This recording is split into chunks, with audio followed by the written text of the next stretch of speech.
tazkiyatun nafs, tentang konsep takhalli, tahalli, dan tajalli. Nah, mudah-mudahan kalau masih yang ada ingat waktu Jumatan ketika itu bulan inilah atau bulan yang lalu ya.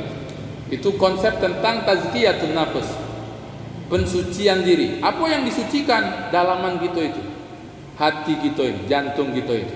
Itu yang harus kita selalu pikirkan. Bagaimana caranya dia akan menjadi hati yang selamat. Kalau bahasa Al-Quran itu qalbun salim.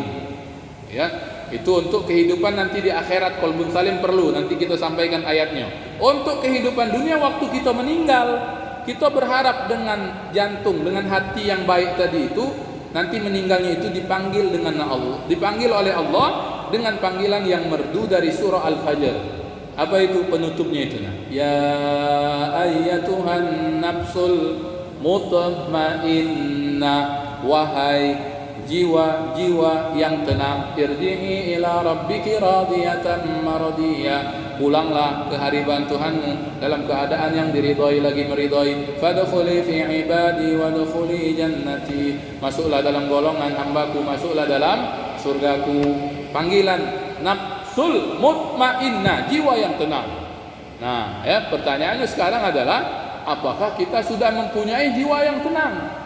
Atau bagaimana agar kemudian kita ini berhak dipanggil oleh Allah, wahai jiwa yang tenang. Karena itu yang harus kita pikirkan, ya, yang harus kita kemudian terus muhasabai itu apa? Selalu yang kita buat tiap-tiap hari ini, dari pekerjaan, dari profesi, bangun tidur sampai tidur lagi itu, haruslah muaranya itu yang menghadirkan jiwa yang tenang. Itu yang harus kita pikirkan. Ya, kalau aku begawi ini, ya, melakukan ini di kantor, tenang dah. Nah, kalau tenang insya Allah mudah-mudahan. Tenang itu tenang yang dari dalam, bukan tenang. Ada kata juga yang tahu tenang baik. Bukan tenang itu, tapi ketenangan yang hakiki yang ada di dalam hati itu. Ya, kita di tempat berniaga dan sebagainya. Aku kalau misalnya melakukan ini, memang yang beli tidak tahu, tapi ada Allah yang tahu. Biasanya bawaan tidak tenang. Mungkin nampak dapat untung, tapi biasanya jiwanya berontak. Nah, itu tidak tenang, salah berarti. Karena itu tadi, dalam konsep tazkiyatun nafs, untuk mencapai jiwa yang tenang atau hati yang selamat, ya, pertama itu yang dilakukan kita terus menerus ini. Sampai kapan? Sampai kita meninggal. Apa takhalli? Ya, apa takhalli itu? Membuang yang buruk-buruk yang ada dalam hati, dari sifat, dari akhlak yang tercela. Minal akhlakil mazmumah. Masih ada dengki, masih ada iri, masih ada sombong. Kalau ibadah riya, ya, menganggap orang lain rendah, ya, meremehkan yang lain. Pokoknya yang buruk-buruk, sifat buruk. Termasuk mudah marah, ya. Mudah marah, bukan tidak bisa marah, ya. Bukan marah sekali-sekali, bukan. Memang orang mudah marah, memang pemarah itu jadi sifat maksudnya itu, ya. Senggol dikit marah, padahal orang itu main-main misalnya, ya. Nah, ini sifat yang buruk juga, harus dibuang. Itulah yang disebut dengan takhalli. Oh ya, aku ini dikit-dikit iri. Nah, iri itu termasuk rasul akhlakil mazmumah. Hati-hati, termasuk induk dari akhlak yang mazmumah. Dari iri itulah kemudian lahir sombong. Siapa? Iblis. Ya, iri dia dengan Adam. Ngapa Adam ini yang dicipta kebelakangan itu dihormati? Aku yang lebih dulu yang diciptakan dari api, ya, dia dari tanah, disuruh sujud. Iri dulu. Ya, ngapo Adam dijadikan khalifah?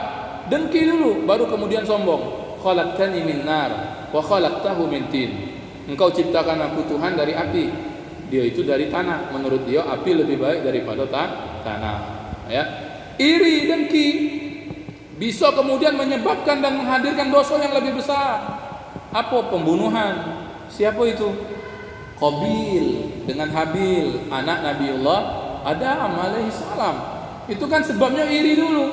Nah, po adikku ini macam lebih dimuliakan. Kami disuruh kurban, kurbannya yang diterima oleh Allah. Ya, itu yang dalam Quran, di ayat Al-Quran. Kalau yang Israiliyat itu maksudnya ada ceritanya tapi sumbernya tidak pula jelas. Ya, di antara yang diiri itu bahwa Nabiullah Adam itu ketika anak-anaknya besar, itu mulai dinikahkan, ya, antara anak-anaknya itulah. Oh boleh nikah adik-beradik Ustaz? Boleh zaman dulu. Kalau tidak dengan adik-beradik, dengan siapa? Kita hari ini tidak boleh lagi, tidak boleh lagi. Cinta-cintanya dengan adik, dengan dulu tidak boleh, ya, rusak ajaran. Nah, karena itu kemudian dia iri, karena ternyata dia dinikahkan bukan dengan pasangan kembarnya. Karena dalam riwayat-riwayat Israeliat itu begitu. Tiap kali Nabiullah Adam melahirkan, Hawa melahirkan, itu lahirnya kembar, sepasang, tina lanang. Nah, itu kawinnya silang. Menurut dia, menurut cerita itu, ya, yang dinikahkan dengan Habil adiknya itu lebih belaga daripada yang dinikahkan dengan Qabil. Nah, itu Israeliat, tapi saya coba cari dari mana sumbernya, belum ketemu. Kalau itu kita terima berarti kita sepakat. Memang dari dulu salah satu sumber masalah bagi kaum sesama lelaki itu adalah perempuan. Memang berebut betina maksudnya itu, ya. Kalau cerita itu kita terima, ya. Kalau tidak terima lain cerita. Baik. Jadi itu, hati-hati betul dengan sifat-sifat yang buruk. Dibuang dulu. Iri. Oh iya, aku ni tak baca nian nyengok uang itu. Ya, muncul macam tak lemah hati. Kawan beli motor baru, aku yang demam kuro. Tahu demam kuro, Pak, ya? Demam panas itu, Pak, yang 2-3 hari itu, ya. Kawan beli motor baru, ya. Kawan renovasi rumah, ya. Aku yang jatuh di kamar mandi, ya, mikir ke dia misalnya. Hati-hati, itu tanda-tanda iri. Nah, itu buruk niat. Dengki itu buruk. Kalau dia misalnya dak muncul jadi tindakan, paling tidak iri itu menjadi penyakit untuk yang iri, yang dengki. Ngapo? Jadi masalah. Pikirnya terus yang dia dengki itu, lama-lama dia yang sakit. Itu kalau misalnya tidak berubah jadi tindakan. Yang lebih buruk lagi kalau iri berubah jadi tindakan. Macam Qabil dengan Habil tadi, gara-gara iri jatuh tangan, dia pukul adiknya Habil sampai mati. Itu sejarah pembunuhan pertama dalam kehidupan anak manusia. Qabil bunuh Habil. Kan banyak Pak orang ini karena gara-gara dengki berubah jadi tindakan. Dia berdagang misalnya, jualan, ya, bakso lah, anggaplah bakso, kan bakso banyak, ya, bakso banyak, jualan bakso, jingonya seberang situ ada juga bakso, ngaku laris nian yang depan itu, yang ngaku sepi, mulai iri itu kan, mulai kipas-kipasi oleh setan, iyo ngaku nian, uji setan itu, ya, itu, cuma tidak dengar baik gitu, tapi bermain dalam hati itu, akhirnya karena kemudian dituruti iri itu, awalnya cuma bermain dalam hati, kalau saya ini nyari cara ini. Datanglah ke dukun misalnya, ya, dia kirim apola dan sebagainya untuk kemudian agar seolah-olah macam-macam lah, ya, agar kemudian warung itu tidak laris, wong lewat jadi seolah-olah tidak terjingok, macam-macam bentuknya itu, ya. Nah, bisa jadi terjadi kalau sudah berkongsi dengan alam jin itu, ya. Nah, tapi awalnya apa? Dengki, takabur, pemarah, apalagi semuanya, ya, riya. Kalau dalam ibadat itu buang dulu untuk dapat hati yang selamat. Baru kemudian seringkas setelah tahalli.